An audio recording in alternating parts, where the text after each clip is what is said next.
तो दोस्तों लगातार मैचेस हारने और खराब परफॉर्मेंस करने के कारण राजस्थान रॉयल्स अब दूसरी टीम बन चुकी है चेन्नई के बाद, जो कि अब प्लेऑफ्स में क्वालिफाई नहीं करने पाएगी और एलिमिनेट हो चुकी है। तो इस वीडियो में हम लोग बात करेंगे दोस्तों Kolkata night Riders versus Rajasthan Royals के बीच टाटा आईपीएल का जो 53वां मुकाबला खेला जाएगा इसके बारे में। तो एक तरफ है दोस्तों कोलकाता की टीम जिनके लिए बहुत ही बड़ा मुकाबला है और जीतना इस मुकाबले में इनके लिए बहुत ही जरूरी है, नहीं तो फिर ये भी एलिमिनेट हो जाएंगे। तो इस वीडियो में हम लोग जानेंगे कि कौन से गिने चुने 3 से 4 खिलाड़ी हैं राजस्थान की तरफ से जो कि इस मुकाबले में अच्छा परफॉर्मेंस करने वाले हैं, और क्या हमें कोलकाता की तरफ से ज्यादा खिलाड़ी को रखना चाहिए या फिर नहीं, और कैप्टन और वाइस कैप्टन किसे करना चाहिए, जायसवाल या फिर सुनील नारायण या फिर किसी और को। तो गौर करिएगा दोस्तों, ये जो मुकाबला है ये खेला जाएगा 4 मई को दोपहर में 3:30 बजे से। तो डबल हेडर होगा दोस्तों। तो दोपहर का ये मैच है और ग्राउंड की बात करें तो ईडन गार्डन कोलकाता में मैच होगा जो कि केकेआर का होम ग्राउंड है। तो डायरेक्ट बात कर लेते हैं इस ग्राउंड की पिच रिपोर्ट के ऊपर। तो देखा जाए तो अभी तक टोटल इस ग्राउंड पर 99 मुकाबले हुए हैं, जिसमें से पहले बैटिंग करने वाली टीम 42 बार जीती है और टारगेट को चेस करने वाली टीम 57 बार। तो यहाँ पर इस सीजन ये देखने को मिल रहा है कि जो भी टीम इस ग्राउंड पर पहले बैटिंग कर रही है वो जीत रही है। तो आपको भी देखने को मिल सकता है कि जो भी टीम टॉस जीतेगी पहले बैटिंग कर ले। बाकी एवरेज स्कोर 168 रन का है, हाईएस्ट स्कोर यहाँ पर पंजाब का है 262 रन का, लोएस्ट स्कोर यहाँ पर बेंगलोर का है 49 रन का। स्कोरिंग पैटर्न देखिएगा तो 150 के नीचे दोस्तों यहाँ पर 27 बार स्कोर बना है, 150 और 170 के बीच में 21 बार, 170 और 190 के बीच में 30 बार और 190 के ऊपर दोस्तों 21 बार स्कोर गया है। और जो पिछला मुकाबला इस ग्राउंड पर हुआ है वो बारिश के कारण रद्द हो गया, तो उसे हम लोग गिनती नहीं करेंगे। तो ये हो गई यहाँ पर हमारी ओवरऑल पिच रिपोर्ट। अब बाउंड्री लेंथ की बात करें तो आपको पता है कि ईडन गार्डन का जो ग्राउंड है ज्यादा बड़ा ग्राउंड नहीं है, तो स्ट्रेट की बाउंड्री मात्र 72 मीटर है और long off 67 metre, long on देखा जाए तो 73 मीटर है और पीछे की बाउंड्री और भी ज्यादा छोटी है। तो ग्राउंड ज्यादा बड़ा नहीं है। और पिच की बात कर ले तो यहाँ पर दोस्तों केवल और केवल बैट्समैन को इस साल मदद मिली है, और गेंदबाजी में बात करें तो स्पिनर्स को सेकेंड इनिंग में मदद मिलती है और तेज गेंदबाज यहाँ पर फर्स्ट इनिंग में थोड़ा सा ज्यादा विकेट ले जाते हैं। तो इस मैच की अगर आपको एक्यूरेट पिच रिपोर्ट चाहिए टॉस के से पहले और टॉस के बाद बिल्कुल फ्री में विनिंग टीम्स, तो आप सभी लोग हमारे टेलीग्राम चैनल पर जुड़ जाइएगा। इस वीडियो के डिस्क्रिप्शन में मैंने अपना टेलीग्राम चैनल दे दिया है, काफी लोग सारे लोग जुड़ चुके हैं, तो बिल्कुल फ्री में टीम्स पाने के लिए सभी लोग जुड़ जाइए। अब डायरेक्ट बात कर लेते हैं जो रिसेंट के मुकाबले इस ग्राउंड पर खेले गए हैं इसके स्टैट्स के ऊपर। तो दोस्तों जो पिछला मैच हुआ वो बारिश के कारण रद्द हो गया, तो उसे हम लोग गिनती नहीं करेंगे।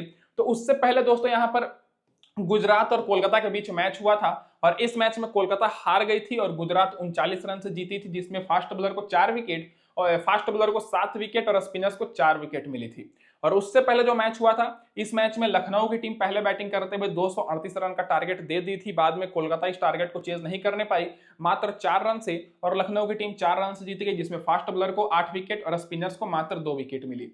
और उससे पहले जो मैच हुआ था इस मैच में भी दोस्तों पहले बैटिंग करते हुए टीम जीती थी, और इस मैच में कोलकाता ने पहले बैटिंग करते हुए 200 रन का टारगेट दिया था और हैदराबाद जैसी बड़ी टीम इस ग्राउंड पर मात्र 120 रन पर ही ऑल आउट हो गई और कोलकाता 80 रन से जीत गई, जिसमें फास्ट बॉलर को 9 विकेट और स्पिनर्स को दोस्तों 6 विकेट मिली।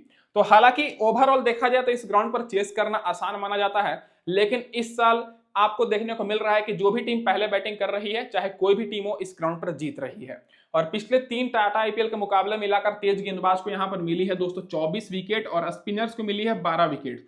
तो आपको दोस्तों फास्ट बॉलर पर थोड़ा ज्यादा फोकस करना है और स्पिनर्स को कब रखना है चलिए वो भी मैं आपको बताता हूं। तो जिसमें से फर्स्ट इनिंग में फास्ट बॉलर को 9 विकेट मिली है और स्पिनर्स को मात्र 2 विकेट, और सेकेंड इनिंग में दोस्तों फास्ट बॉलर को मिली है 15 विकेट और स्पिनर्स को 10 विकेट। तो सेकेंड इनिंग में विकेट मिल रही है स्पिनर्स को, तो जो भी टीम सेकेंड इनिंग में बॉलिंग कराएगी उनके स्पिनर्स पर आपको थोड़ा ज्यादा फोकस करना है। फर्स्ट इनिंग में स्पिनर्स को विकेट नहीं मिल रही है।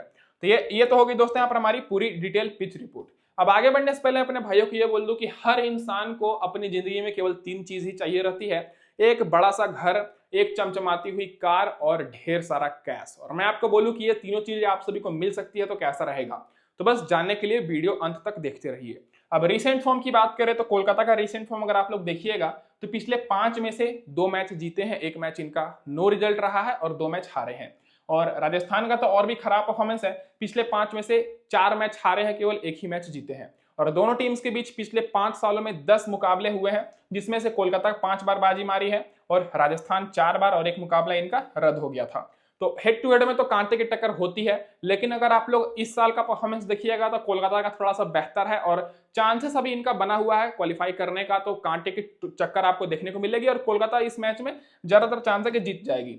अब इसके बाद डायरेक्ट बात कर लेते हैं कि यहाँ पर कोलकाता नाइट राइडर्स की क्या रहेगी प्लेइंग 11। तो पिछला मुकाबला ये दिल्ली के होम ग्राउंड पर जीत कर आ रहे हैं, दिल्ली को हराकर, तो कॉन्फिडेंट तो इनका हाई होगा ही। तो आपको फिर से ओपनिंग करते हुए आर गुरबज के साथ सुनील नारायण दिख जाएंगे, फिर तीसरे नंबर पर आएंगे कैप्टन अजिंक्य रहाणे, फिर रघुवंशी वेंकटेश अय्यर, रिंकू सिंह, फिर एंड्रे रसेल, रोमन पोयल जो कि दोस्तों पिछले मैच में फ्लॉप हो गए थे, फिर यहाँ पर अनुकोल रॉय, फिर हर्षित राणा, वरुण चक्रवर्ती और वैभव अरोरा। तो ये रहेगी दोस्तों प्लेइंग 11 और पावर प्ले में आप सभी को बॉलिंग कराते हुए वैभव अरोरा, अनुकूल रॉय और हर्षित राणा दिखेंगे और आखिरी ओवर में हर्षित राणा और रसल बॉलिंग कराएंगे। और रसल पिछले कुछ मैचेस से बॉलिंग करा रहे हैं, विकेट भी मिल रही है, तो ये इंपॉर्टेंट रहने वाले हैं। तो ये हो गई हमारी यहाँ पर पूरी कोलकाता नाइट राइडर्स की लाइनअप। और अब आगे बढ़ने से पहले मैं अपने भाइयों को ये बोल दूं कि चैनल को फटाफट से सब्सक्राइब कर लीजिए ताकि आए के सारे अपडेट्स आपको मिलती रहे, नोटिफिकेशन बेल को फटाफट से ऑन कर लीजिएगा। और अब चलिए जान लेते हैं कि कैसे आप सभी लोग जीत सकते हैं वो सारी चीजें जो कि मैंने अभी आपको बताई थी। तो सबसे पहले आपको क्या करना है, तो माई 11 सर्कल ऐप दोस्तों आप लोगों के लिए लाया है महा वीकेंड कॉन्टेस्ट, जिसमें आप सभी लोगों को मिलेगी एक ब्रांड न्यू एसयूवी, एक बेहतरीन सा घर और 3 करोड़ रुपए का कैश प्राइज। और ये सारा ऑफर आप सभी को केवल एक मैच में मिलने वाला है। तो मुझे खुद विश्वास नहीं हो रहा था, तो मौका का फायदा उठाइए, लिंक मैंने डिस्क्रिप्शन में दिया है माई 11 सर्कल ऐप का, जाइए फटाफट से डाउनलोड करिए और रजिस्टर करके टीम बना लीजिए। और टीम बनाने के बाद दोस्तों आप सभी लोगों को जो मैच है कोलकाता और राजस्थान, इस मैच में आपको ग्रैंड लीग में ज्वाइन कर लेना है और यहाँ पर आप सभी को टॉप प्राइज जीतने का मौका मिलेगा। ये सारे चीजें जैसे ब्रांड न्यू एसयूवी, उसके बाद 3 करोड़ का कैश प्राइज और साथ ही में एक चमचमाता हुआ घर। तो ये जो ऑफर है केवल इसी मैच के लिए है और इसी मतलब ये सारी चीजें केवल आपको इसी मैच में मिलने वाली है। तो फटाफट से जाइए, लिंक मैंने डिस्क्रिप्शन में दिया है, फटाफट से डाउनलोड कर लीजिए माई 11 सर्कल ऐप। और इसी वीकेंड के लिए वैलिड है ये सारी ऑफर्स और फिर बाद में ऐसा ऑफर आपको नहीं मिलने वाला है। और इसके साथ ही जो मैंने डिस्क्रिप्शन में लिंक दिया है, अगर आप लोग हमारे लिंक से डाउनलोड करते हैं तो 20% का एक्स्ट्रा कैश मिल जाएगा आपके अपने डिपॉजिट पर। अगर कूपन कोड मैक न्यू को यूज करते हैं 1500 रुपए का वेलकम बोनस। और जो मैं आपको टीम दूंगा आखिरी में उस टीम का आपको डायरेक्ट स्क्रीनशॉट लेकर यहाँ पर माई 11 सर्कल पर अपलोड कर देनी है, फिर आपकी टीम बनकर डायरेक्ट तैयार हो जाएगी। तो आपके प्लेयर्स को भी सिलेक्ट करना जरूरत नहीं पड़ेगा। तो फटाफट से जाइए, मौका का फायदा उठाइए, टीम बना लीजिए दोस्तों।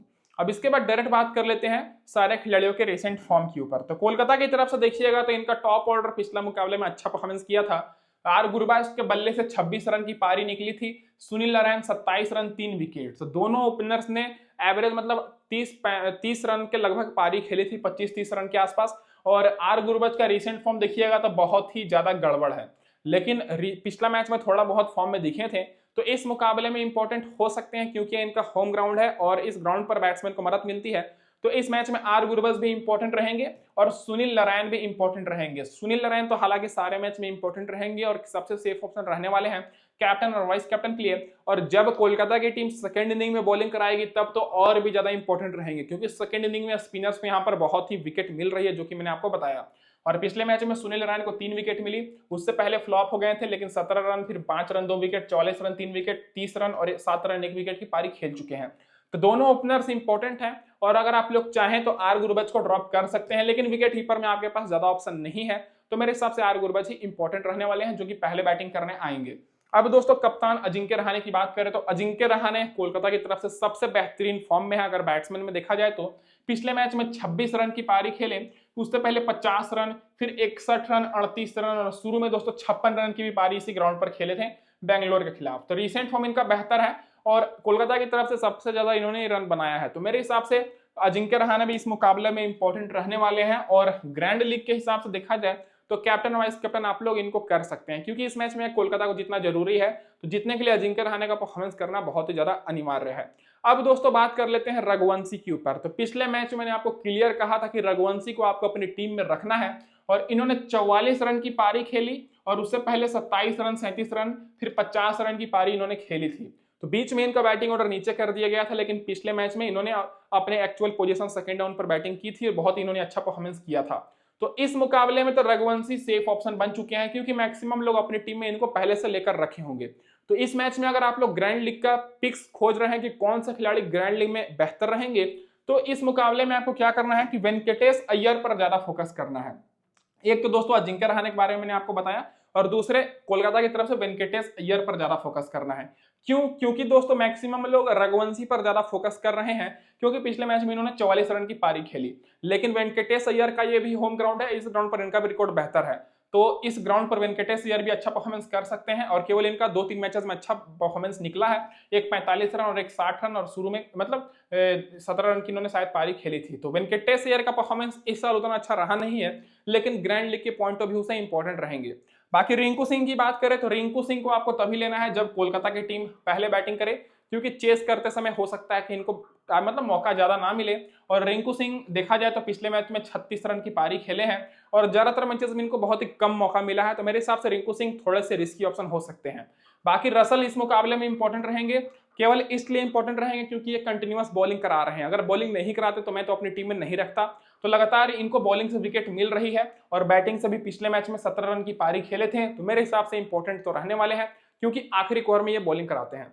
बाकी दोस्तों आपको रिंकू सिंह पर थोड़ा कम फोकस करना है और रोमन पॉल पर भी आपको थोड़ा कम फोकस करना है, क्योंकि इन दोनों का बैटिंग ऑर्डर बहुत ही ज्यादा नीचे है। अगर रसल बॉलिंग नहीं कराते तो मैं इनको भी नहीं रखता। अब दोस्तों गेंदबाजी में बात करें तो यहाँ पर आपको 4 गेंदबाज दिख जाएंगे, जिसमें से अनुकूल रॉय को पिछले मैच में 1 विकेट मिली थी, हर्षित राणा को पिछले मैच में विकेट नहीं मिली, वरुण चक्रवर्ती को 2 विकेट मिली, वैभव अरोरा को 1 विकेट मिली। तो अगर आप लोग सेफ जाना चाहते हैं, बिल्कुल भी रिस्क नहीं लेना है, तब तो दोस्तों आपको यहाँ पर वरुण चक्रवर्ती के साथ जाना चाहिए और एक दोस्तों हर्षित राणा के साथ जाना चाहिए। क्यों जाना चाहिए? क्योंकि हर्षित राणा भले ही पिछले 2 मैच से विकेट नहीं लिए हों, लेकिन इनका इस ग्राउंड पर रिकॉर्ड सबसे बेहतर है। रिसेंट में इनका परफॉर्मेंस देखिएगा तो सारे मैच में 2-2 3-3 विकेट इन्होंने लिया है। तो हर्षित राणा, वरुण चक्रवर्ती सबसे सेफ ऑप्शन रहेंगे गेंदबाजी से। बाकी अगर आप लोग ग्रैंड लीग में जाना चाहते हैं तो ग्रैंड लीग में वैभव अरोरा को रख सकते हैं, जो कि इंपैक्ट प्लेयर के तौर पर खेलेंगे। लगातार इनको विकेट मिल रही है, लेकिन फिर भी इनको मात्र 15-20% लोग ही रखे हैं। बाकी दोस्तों अनुकूल रॉय थोड़े रिस्की रहेंगे, तो मैं तो अपनी टीम में नहीं रखूंगा। अब डायरेक्ट बात कर लेते हैं दोस्तों हेड टू हेड रिकॉर्ड और वेन्यू रिकॉर्ड के ऊपर। तो आर गुरबाज का देखा जाए तो 1 मैच खेले हैं, राजस्थान के खिलाफ 18 रन की पारी है। बाकी ग्राउंड पर 26 का एवरेज है, जो कि ठीक ठाक है। सुनील नारायण बेहतर रिकॉर्ड है, 23 का एवरेज है दोस्तों। राजस्थान के खिलाफ 19 मैच में 14 विकेट मिली है। बाकी ग्राउंड पर दोस्तों 18 का एवरेज है, 64 मैच में 73 विकेट मिल चुकी है। तो इस ग्राउंड पर तो सुनील नारायण को ड्रॉप बिल्कुल भी नहीं करना है। अजिंक्य रहाणे का 13 का एवरेज है हेड टू हेड में, और ज्यादा मैचेस नहीं खेले हैं, क्योंकि कुछ साल पहले तक ये राजस्थान के कैप्टन रहा करते थे, अगर आपको याद होगा तो। बाकी इस ग्राउंड पर 27 का एवरेज है, जो कि बेहतर है। रघुवंशी 2 मैच खेले हैं, 52 का एवरेज है हेड टू हेड में, ग्राउंड पर 25 का है। वेंकटेश अय्यर का 27 का एवरेज है हेड टू हेड में, ग्राउंड पर 25 का है। रिंकू सिंह का 81 का एवरेज है हेड टू हेड में, ग्राउंड पर दोस्तों 39 का है। तो रिंकू सिंह ग्राउंड पर अच्छा खेलते हैं। बाकी रसल की बात करें तो 20 का एवरेज है हेड टू हेड में, 7 विकेट मिली है। ग्राउंड पर 32 का एवरेज है, 44 विकेट मिली है 45 मैच में। बाकी रोमन पॉल का उतना कुछ खास नहीं है, ग्राउंड पर 1 ही मैच खेले हैं। और गेंदबाजी में बात करें तो अनुकूल रॉय 2 मैच में 1 विकेट है, हर्षित राणा को 4 विकेट मिली है। वरुण चक्रवर्ती का रिकॉर्ड बेहतर है, 8 मैच में 11 विकेट, और वैभव अरोरा 2 मैच में 3 विकेट हेड टू हेड में। और ग्राउंड पर सारे बॉलर्स का रिकॉर्ड बेहतर है, क्योंकि इनका होम ग्राउंड है। लेकिन एक बॉलर का सबसे ज्यादा खराब है, जिनका नाम अनुकूल रॉय है, जो कि 6 मैच खेले हैं इस ग्राउंड पर, विकेट ही इनको नहीं मिली है। बाकी 16 मैच में 19 विकेट है दोस्तों हर्षित राणा का। बाकी वरुण चक्रवर्ती 26 विकेट है और 16 विकेट है यहाँ पर वैभव अरोरा का। अब जो खिलाड़ी बेंच पर बैठे हैं, इनमें से चांसेस तो किसी का नहीं है खेलने का। तो डायरेक्ट बात कर लेते हैं कि अब क्या रहेगी यहाँ पर राजस्थान रॉयल्स की प्लेइंग 11। तो संजू सैमसन को लेकर अभी कोई कंफर्म न्यूज आई नहीं है, तो मेरे हिसाब से आप सभी को फिर से ओपनिंग करते हुए जायसवाल के साथ वैभव सूर्यवंशी दिख जाएंगे। फिर तीसरे नंबर पर नीतीश राणा आएंगे, फिर Riyan Parag, Dhruv Jurel, Shimron Hetmyer, Shubham Dubey, Jofra Archer, Theekshana, Kumar Kartikeya, Akash Madhwal और फैजल फारूकी। संदीप शर्मा को भी चोट लग चुकी है, तो उनका भी कोई कंफर्म न्यूज नहीं है। तो अगर चेंजेस होता है तो टॉप ऑर्डर से नीतीश राणा की जगह पर हो सकता है, नहीं तो सेम प्लेइंग 11 ही रहेगी। बाकी पावर प्ले में Jofra Archer, Fazal Farooqi, Theekshana bowling कराएंगे और आखिरी ओवर में जोफ्रा आर्चर और आकाश माधवाल। अब सारे खिलाड़ियों का रिसेंट फॉर्म देखिएगा तो इनका दोस्तों जो वीकनेस है, इनकी बैटिंग लाइनअप है। बैटिंग से केवल 2 खिलाड़ी अच्छे फॉर्म में हैं, एक तो दोस्तों यशस्वी जायसवाल, दूसरे दोस्तों सूर्यवंशी थोड़े बहुत फॉर्म में है। लेकिन सूर्यवंशी की कमजोरी यही है, जो कि मैंने आपको पहले भी कहा है, कि ये सारे गेंद को मतलब हिट करने के लिए ही जाते हैं। तो उसी के चलते पिछले मैच में मात्र 0 रन पर आउट हो गए।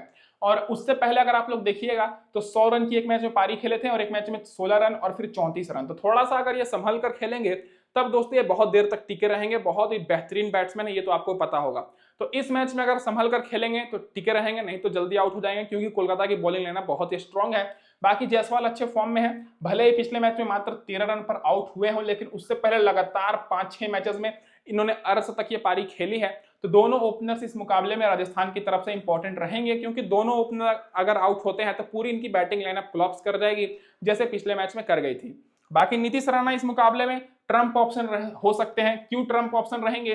क्योंकि दोस्तों ये पिछले साल तक कोलकाता की तरफ से खेलते थे और एक तरह से ये कोलकाता का इनका होम ग्राउंड है, तो इस ग्राउंड पर इनको एक्सपीरियंस बहुत है। तो नीतीश राणा को आप लोग ट्रम्प ऑप्शन रख सकते हैं। हालांकि इनका परफॉर्मेंस बहुत ही ज्यादा खराब है, अभी तक केवल 2 मैच में इनका बल्ला चला है, एक 81 रन और एक दोस्तों 51 रन, बाकी सारे मैचेस में फ्लॉप हुए हैं। तो नीतीश राणा थोड़े से रिस्की रहेंगे, लेकिन हाई रिस्क हाई रिवॉर्ड वाले खिलाड़ी हैं।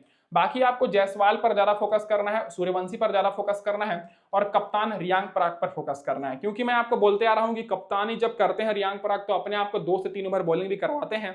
पिछले मैच में इनको 1 विकेट मिली थी, 16 रन की पारी खेले, उससे पहले 32 रन, विकेट नहीं मिली, फिर 22 रन, 39 रन, 30 रन, फिर 26 रन, 43 रन। तो अभी तक इनका परफॉर्मेंस अच्छा रहा है।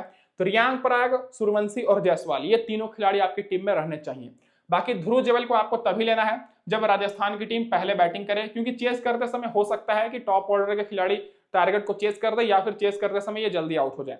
अब दोस्तों बात कर लेते हैं यहाँ पर सिमरन हेटमायर को लेकर। तो हेटमायर के ऊपर तो मुझे वैसे कुछ भरोसा रहता नहीं है, मैं आपको शुरू से ही बोलते आ रहा हूँ। और हेटमायर के बारे में मैंने आपको पिछली वीडियो में भी कहा था कि मैं इनके ऊपर मतलब ये मुझे ऐसे खिलाड़ी लगते हैं जो कि ज्यादा देर टिक नहीं पाते हैं, और पिछले मैच में बिल्कुल वैसा ही हुआ, 0 रन पर आउट हो गए। रिसेंट फॉर्म इनका बहुत ही गड़बड़ चल रहा है। शिवम दुबे भी रिस्की ऑप्शन रहेंगे, तो इधर से आपको 2-3 खिलाड़ियों को बिल्कुल भी नहीं रखना है। एक हेटमायर को नहीं रखना है, एक शुभम दुबे को नहीं रखना है, ध्रुव जुरैल को भी रखना है तो केवल ग्रैंड लीग में रखना है। तो हेटमायर, शुभम दुबे बहुत रिस्की रहेंगी। बाकी पिछले मैच में अगर आप लोग देखिएगा तो जोफ्रा आर्चर को विकेट नहीं मिली, लेकिन बैटिंग से इन्होंने 30 रन की पारी खेली। उससे पहले लगातार इनको विकेट मिल रही थी। थिक्सना को पिछले मैच में 1 विकेट मिली और थिक्सना का रिसेंट फॉर्म भी बेहतर है। कुमार कार्तिक को विकेट नहीं मिली, आकाश मादवाल को विकेट नहीं मिली, बाकी फैजल फारूकी को भी विकेट नहीं मिली।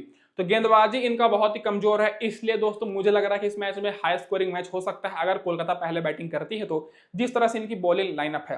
तो गेंदबाजी में आपको केवल 2 बॉलर पर ही फोकस करना है, एक जोफ्रा आर्चर पर और एक थिक्सना पर। और आप लोग चाहें तो थिक्सना को ड्रॉप भी कर सकते हैं अगर राजस्थान की टीम पहले बॉलिंग करे और सेकंड इनिंग में बॉलिंग करे तो थिक्सना इंपॉर्टेंट हो सकते हैं, जैसा कि मैंने आपको बताया। अब direct head to head record और वेन्यू रिकॉर्ड की बात करें तो जायसवाल का अगर आप लोग देखिएगा तो 42 का एवरेज है, हेड टू हेड में ग्राउंड पर 34 का है। नीतीश राणा का 29 का एवरेज है, कोलकाता के खिलाफ मात्र 2 मैच खेले हैं और ग्राउंड पर देख सकते हैं लगभग 700 रन बनाए हैं, 30 का एवरेज है। रियांक पराग का 18 का एवरेज हेड टू हेड में ग्राउंड पर 59 का है। ध्रुव जुरैल का 17 का एवरेज हेड टू हेड में ग्राउंड पर मात्र 2 रन बनाए हैं। सिमरन हेटमायर का 19 का एवरेज हेड टू हेड में ग्राउंड पर मात्र 2 का है। बाकी शुभम दुबे का कभी कुछ खास नहीं है, 9 रन ही बनाए हैं, बाकी ग्राउंड पर 27 का है। गेंदबाजी से अगर आप लोग देखिएगा तो जोफ्रा आर्चर 5 विकेट लिए हैं, थिक्सना 3 विकेट लिए हैं, कुमार कार्तिक के 2 विकेट लिए हैं हेड टू हेड में। और ग्राउंड पर उतना कुछ खास नहीं है किसी का भी, क्योंकि इनका होम ग्राउंड नहीं है और ज्यादातर बॉलर्स इस ग्राउंड पर खेले भी नहीं है। अब ये तो हो गई दोस्तों यहाँ पर हमारी पूरी डिटेल एनालिसिस, जो खिलाड़ी बेंच पर बैठे हैं इनमें से अगर चांसेस होता है तो आप लोग देख लीजिए। अब डायरेक्ट बात कर लेते हैं टीम कॉम्बिनेशन के ऊपर। तो हमेशा की तरह यहाँ पर 2 प्रकार से टीम मिलेगी। पहली टीम थोड़ी सी सेफ टीम रहेगी, दूसरी टीम हमारी ट्रम्प टीम और ग्रैंड लीग की टीम रहने वाली है। तो पहली टीम की बात कर ले तो कैप्टन मैंने बिल्कुल सेफ रखा है सुनील नारायण। बस मैंने इसलिए इनको कैप्टन किया है क्योंकि 4 ओवर बहुत ही क्वालिटी वाली स्पिन बॉलिंग भी कराएंगे और ओपनिंग बैटिंग भी करेंगे, बहुत अच्छे फॉर्म में है। वाइस कैप्टन मैं जायसवाल को कर रहा हूँ। बाकी मैंने सूर्यवंशी को लिखा, वैभव सूर्यवंशी को रखा है, फिर यहाँ पर रघुवंशी को मैंने रखा है, बाकी यहाँ पर अजिंक्य रहाणे। तो दोनों टीम्स की तरफ से 2-2 जो बैट्समैन मैंने रखा है जो कि बहुत अच्छे फॉर्म में है। विकेट कीपर से मैं आर गुरबज को रख रहा हूं। ध्रुव जुरैल को रखना चाहते हैं तो रख सकते हैं, लेकिन उनका बैटिंग ऑर्डर बहुत नीचे है। फिर मैंने नीतीश राणा के ऊपर रिस्क लिया है क्योंकि ये इनका एक तरह से होम ग्राउंड है तो अच्छा परफॉर्मेंस कर सकते हैं। बाकी मैंने रियांक पराग, रसल को रखा है, फिर इधर से जोफ्रा आर्चर और वरुण चक्रवर्ती को। तो ये हो गई दोस्तों यहाँ पर हमारी पहली टीम जो कि थोड़ी बहुत सेफ टीम है, केवल मैं नीतीश राणा के ऊपर रिस्क ले रहा हूँ। अब इसके बाद बात कर लेते हैं दूसरी टीम जो कि ग्रैंड लीग की टीम है।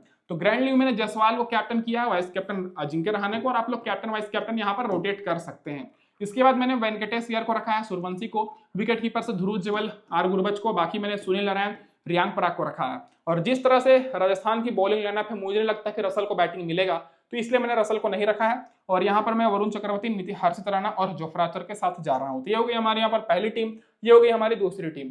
और जो लोग अभी तक माइलम सर्कल ऐप डाउनलोड नहीं किया फटाफट से डाउनलोड कर लीजिए और मौका का फायदा उठाइए, क्योंकि इस मैच में आप सभी को मिल जाएगा चमचमाती हुई ब्रांड न्यू XUV। उसके बाद दोस्तों यहाँ पर एक चमचमाता हुआ घर मिल जाएगा और साथ ही में ढेर सारा कैश 3 करोड़ रुपए का। तो मौका का फायदा उठाइए, डिस्क्रिप्शन में मैंने लिंक दिया है, डाउनलोड कर लीजिए। और इस वीडियो में दोस्तों बस इतना ही। वीडियो देखने के लिए आप सभी का बहुत बहुत धन्यवाद दोस्तों।